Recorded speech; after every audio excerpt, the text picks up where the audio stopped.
இந்த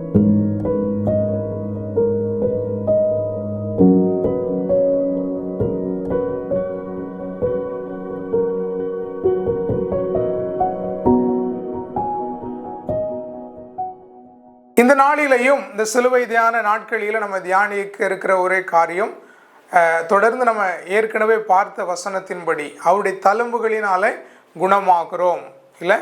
அதே பேதுரு சொல்லும்போது அவருடைய தழும்புகளினாலே குணமானீர்கள் என்று சொல்லி 1 பேதுரு 2வது அதிகாரம் 24வது வசனத்தில் நம்ம சொல்லுகிறதை நாம் பார்க்கிறோம்ல. அந்த வசனத்தின்படி சரீரத்தில் விடுதலை ஆண்டவர் தருகிறார் என்பதை நாம் ஏற்கனவே பார்த்தோம்.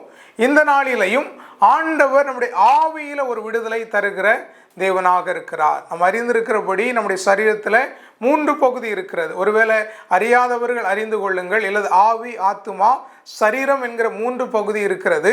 எப்படி நம்முடைய சரீரத்தில் உண்டாகிற வியாதிகள், பலவீனங்களிலிருந்து ஒரு விடுதலை அவசியமோ, அதே போல ஆவியிலும் ஒரு விடுதலை தேவை. வேதத்தில் பாருங்க, முறிந்த ஆவி யாரால் தாங்கக்கூடும் என்று எழுதப்பட்டிருக்கிறது இல்லை. அப்போது இந்த நாட்களில் அநேக நேரங்களில் நம்ம ஆவி சோர்ந்து போகும்போது, அந்த ஆவி என்பது மனிதனுடைய வாழ்க்கையில் மிக மிக முக்கியமான ஒரு பகுதியாக இருக்கிறது.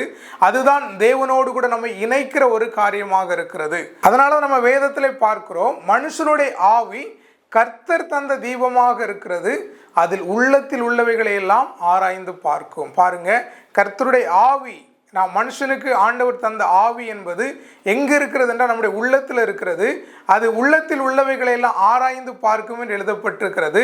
இந்த ஆவி தான் தேவனோடு கூட நம்மை ஐக்கியப்பட வைக்கிறது. அப்போ அப்படிப்பட்ட இந்த ஆவியில பலவிதமான கலக்கங்களையும் பலவிதமான காரியங்களையும் கொண்டு வந்து சத்துரு நம்முடைய ஆவி என்ன பண்ணுகிறான், அவன் சோர்ந்து போக பண்ணுகிறான். பல பயங்கள், கலக்கங்கள், பல காரியங்களை கொண்டு வந்து அந்த ஆவி மனிதனை சோர்ந்து போக பண்ணுகிறான். வேதத்தில் பாருங்க, எலியா என்கிற ஒரு மனிதன் நமக்கு தெரியும்ல, ஆண்டவருக்காக பெரிய காரியங்களை செய்த மனிதன்.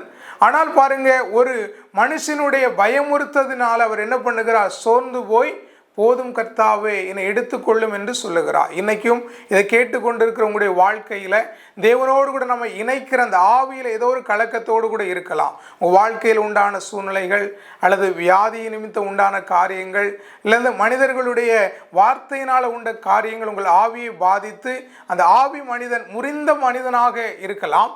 அந்த ஆவியிலையும் ஆண்டவர் உங்களை குணமாக்குகிறார். அவருடைய தழும்புகள் வெறும் சரீரத்திலே மாத்திரமல்ல, நம்முடைய ஆவியில் இருக்கிற எல்லா கலக்கங்கள், பயங்கள், அதிலிருந்து நம்மை விடுதலை தர வல்லதாக இருக்கிறது. ஒருவேளை மனிதனுடைய வாழ்க்கையில் ஆவி என்பது மிக மிக முக்கியமானது. எப்படி ஆவி இழந்த மனிதன் உயிரற்ற மனிதனாக இருக்கிறானோ, அதே போல் அந்த ஆவி முறிந்த மனிதன் தேவனோடு இருக்கிற ஐக்கியத்தில் அவன் சோர்ந்து போகிறவனாக, அந்த ஐக்கியத்தை இழக்கிறவனாக மாறிவிடுவான். அதனால தான் பிசாசுக்கு தெரியும், அந்த ஆவியில் பலவிதமான கலக்கத்தை அவன் கொண்டு வருகிறான். ஒருவேளை இந்த வார்த்தை கேட்டுக்கொண்டிருக்கிற நீங்கள் உங்கள் ஆவி முறிந்த நிலைமையில் இருக்கலாம், இல்லை அந்த ஆவி யார் தாங்கக்கூடுவார்கள் என்கிற ஒரு சூழ்நிலையோடு கூட இருக்கலாம்.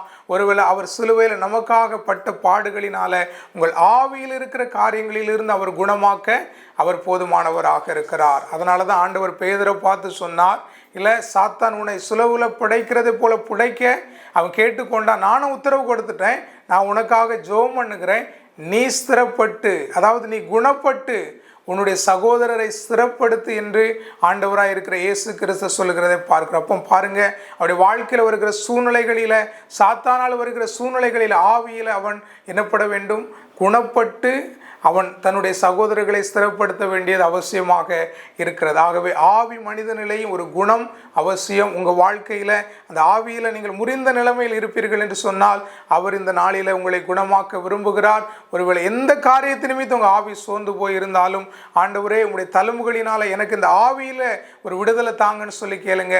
ஆண்டவர் உங்களை விடுவித்து உங்களை குணமாக்க அவர் போதுமானவராக இருக்கிறார்.